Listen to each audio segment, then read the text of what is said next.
कि जो रमेश बिधूड़ी हैं ऐसी मानसिकता के व्यक्ति हैं कि जब प्रधानमंत्री जब मंगलसूत्र मुजरा जैसे शब्द बोलते हैं, संघ के अंदर आरएसएस के अंदर इस तरीके की विचारधारा की ट्रेनिंग दी जाती है। देखिए, ये बेटी बचाओ बेटी पढ़ाओ का जो खोखला नारा है, आरोपियों के बिल्किस बानो के छोड़ा जाता है गृह मंत्रालय से। दिल्ली में विधानसभा चुनाव की तारीखों का ऐलान भले ही ना हुआ हो, लेकिन मंचों से जिस तरह की टिप्पणियां आ रही हैं, जिस तरह के बयान आ रहे हैं, उसको लेकर लगातार बात हो रही है। मैं आपको बता दूं, रमेश बिधूड़ी जो कालका जी से विधायक का चुनाव लड़ेंगे, बीजेपी ने उनको टिकट दिया है, उन्होंने आतिशी को लेकर भी बयान दिया और उन्होंने प्रियंका गांधी को लेकर भी बयान दिया। मेरे साथ एडवोकेट आरफा खानम मौजूद है। मैं जानने की कोशिश करूंगा, एक महिला होने के नाते, मैम, जिस तरह से उन्होंने प्रियंका गांधी को लेकर टिप्पणी की और आतिशी को लेकर टिप्पणी की, इसके बारे में आपका क्या ख्याल है?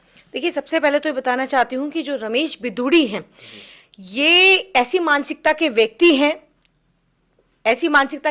हैं जो संसद के अंदर अपने साथी सांसद को किस तरीके की भाषा का इस्तेमाल करते हैं, उनको क्या क्या नहीं कहा उन्होंने। तो सड़क से लेकर संसद तक आप समझिए कि संसद की गरिमा है और उस वक्त ये सांसद थे और सांसद होने के बाद ये इस तरीके की भाषा का इस्तेमाल करते हैं अपने दूसरे साथी सांसद के लिए। और आज जब भाजपा ने इन्हें प्रत्याशी बनाया है, अपना उम्मीदवार बनाया है कालका जी विधानसभा से, तो चुनाव में उतरने से पहले ही ये किस तरीके की भाषा महिलाओं के लिए इस्तेमाल करते हैं, इसको लेकर के मैंने महिला आयोग के अंदर इनकी शिकायत की है। उम्मीद करती हूं कि इस पर संज्ञान लिया जाएगा।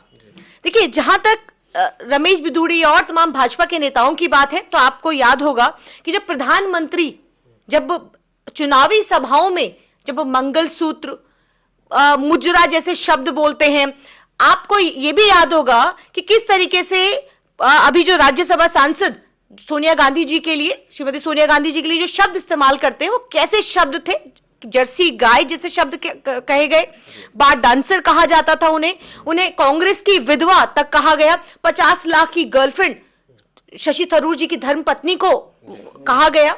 तो ऐसे तमाम भाजपा के अंदर लोग हैं जिनकी मानसिकता महिला विरोधी है और ये इस तरीके की मानसिकता आपको भाजपा के अंदर ही मिलेगी, क्योंकि देखिए, एक संघ के अंदर आरएसएस के अंदर इस तरीके की विचारधारा की ट्रेनिंग दी जाती है। इस तरीके की संघ की ट्रेनिंग है और कहीं ना कहीं ये ट्रेनिंग का नतीजा है कि जो आप देख रहे हैं कि रमेश बिधूड़ी इस तरीके एक के बाद एक बयान दे रहे हैं।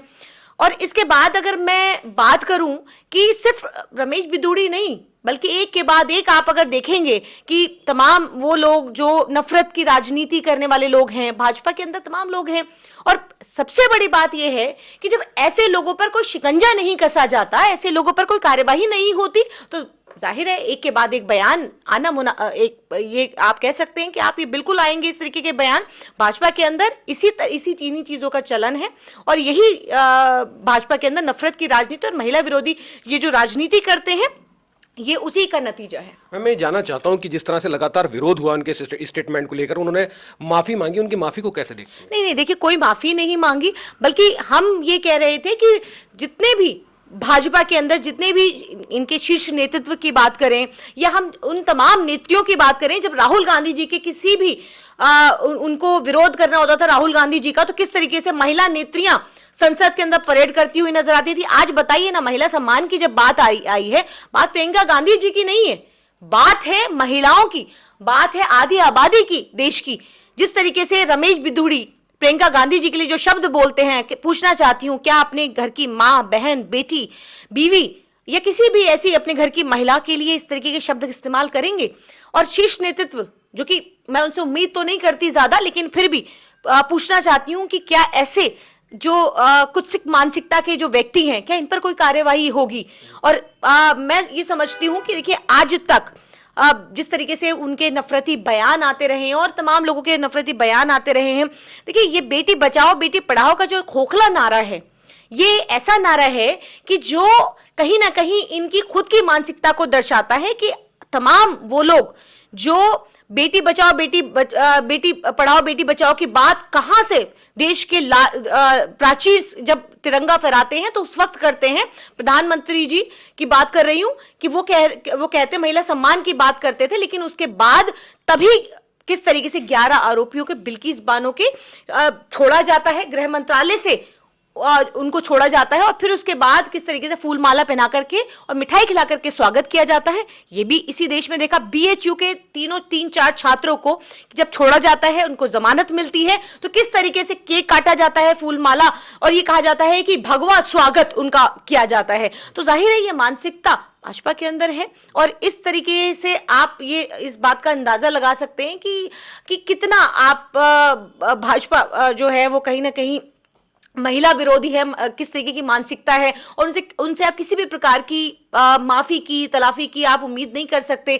या आप ये अगर आप ये समझते हैं कि इस खेद प्रकट कर देने से या फिर ऐसी माफी मांग लेने से, जबकि वो ये कह क्या रहे हैं, आप सुनिए कि कह क्या रहे हैं कि खेद अगर मेरी किसी बात से, यानी कि उनको ये एहसास ही नहीं है कि उन्होंने कहा क्या है, और उसके बाद फिर लगातार एक के बाद एक उनका बयान आना। तो देखिए कहीं ना कहीं ये आदमी ऐसा व्यक्ति है, ऐसी मानसिकता का व्यक्ति है कि जो कहीं ना कहीं मैं समझती हूँ कि दिल्ली जो देश की राजधानी है, दिल्ली मोहब्बत से चलती है, कहते हैं दिल्ली दिल वालों की है। तो देखिए ऐसे लोग, ऐसी मानसिकता दिल्ली के अंदर कितना एक्सेप्टेबल होंगे। दिल्ली की जनता और खास करके कालका जी विधानसभा की जनता अपने वोटों से ऐसे लोगों को नकारने का काम करेगी। मैं एक लास्ट सवाल यहाँ पूछना चाहता हूँ, क्योंकि आप एडवोकेट हैं, जिस तरह से चुनाव को लेकर इस तरह की अभद्र टिप्पणियां की जाती हैं और नेता एक दूसरे पे तंज मारते हैं, तो इलेक्शन कमीशन को इस पे कोई संज्ञान लेना चाहिए? देखिए 117 जो, अब आपको याद होगा कि 117 पत्र कांग्रेस ने लिखे थे जब चुनाव हो रहे थे, उस वक्त 117 शिकायत पत्र कांग्रेस की तरफ से गए थे। आप मुझे बताइए कि कितने ऐसे इन पत्रों पर कोई कार्यवाही हुई, कोई संज्ञान लिया गया? इलेक्शन कमीशन तो खुद कटघरे में खड़ा होता नजर आया था। आपको याद होगा जब चंडीगढ़ मेयर चुनाव हुए थे, उस वक्त किस तरीके से उन तमाम लोगों पर प्रश्न चिन्ह है, जो अधिकारी थे, जो अधीक्षक थे, वहां पर जो पर्चियां काटते हुए नजर आ रहे थे। तो देखिए उसके बाद सुप्रीम कोर्ट जाना पड़ा, तब जाकर के कहीं ना कहीं वहां पर जो चुनाव हुए, और उसके बाद किस तरीके से वो सुप्रीम कोर्ट के इंटरवीन करने के बाद वहां पर सरकार बनती है। तो देखिए कहना ये चाहते हैं कि देखिए अब चुनाव इलेक्शन कमीशन हो या और तमाम ईडी सीबीआई तमाम वो एजेंसियां, देखिए आज किस तरीके से कटघरे के अंदर हैं, ये देश की जनता जानती है। और किसके इशारे पर आज लोकतंत्र की अगर हम बात करें, लोकतंत्र के चारों स्तंभ कितना आज इंडिपेंडेंट है, कितना स्वतंत्र है, ये देश की जनता ये भी जानती है। तो जाहिर है ऐसे लोगों पर शिकंजा कसे, इस बात की उम्मीद हम बहुत कम करते हैं। लेकिन फिर भी आज उस लोकतंत्र, उस संविधान को बचाने की जो संविधान बाबा भीमराव अंबेडकर जी ने हमें दिया, और अमित शाह जिसको कहते हैं कि ये फैशन बन गया है, अंबेडकर करना फैशन बन गया है, तो उस पर यही कहना चाहते हैं कि देखिए संविधान, देश संविधान और कानून से चलेगा। जो लोग इसको खत्म करने की बात करना चाहते हैं या जो खत्म करना चाहते हैं, तो देखिए आज देखिए हालत ये है देश की कि जिस तरीके से ईडी सीबीआई और एजेंसियों के बदौलत चुनाव जीते जा रहे हैं, कहीं ना कहीं ईवीएम पर भी प्रश्न चिन्ह है, उन एजेंसियों पर भी प्रश्न चिन्ह है। तो देखिए यही कह सकते हैं कि लोकतंत्र को बचाने की जिम्मेदारी सभी की है, संविधान को बचाने की जिम्मेदारी सभी की है। संविधान बचेगा तो देश बचेगा। बहुत बहुत शुक्रिया आरफा खानम। मैं आप तमाम लोगों को बता दूं कि बीजेपी जो है वो हमेशा महिला सुरक्षा की बात करती है, और रमेश बिधूड़ी ने जिस तरह का ये बयान दिया है, इसको लेकर लगातार विरोध हो रहा था, और उन्होंने कहीं ना कहीं आकर कहा कि मैं इसके लिए माफ़ी मांगता हूं। लेकिन अगर माफ़ी मांग रहे हैं तो वो स्पष्ट अल्फाजों में उन्होंने माफ़ी नहीं मांगी है, उसमें कहीं ना कहीं अगर मगर का खेल रखा है। कैमरा पर्सन अफसर के साथ मजहर खान, दिल्ली। मिल्लत टाइम्स को जारी रखने और मजबूत बनाने के लिए हमारी आर्थिक सहायता कीजिए। ये एक आजाद मीडिया हाउस और कमजोरों की आवाज है। आप हमें देखें, सुने, पढ़ें और हर महीने ज्यादा नहीं, सिर्फ 100 रुपए से मदद करें। डिटेल्स डिस्क्रिप्शन में मौजूद हैं।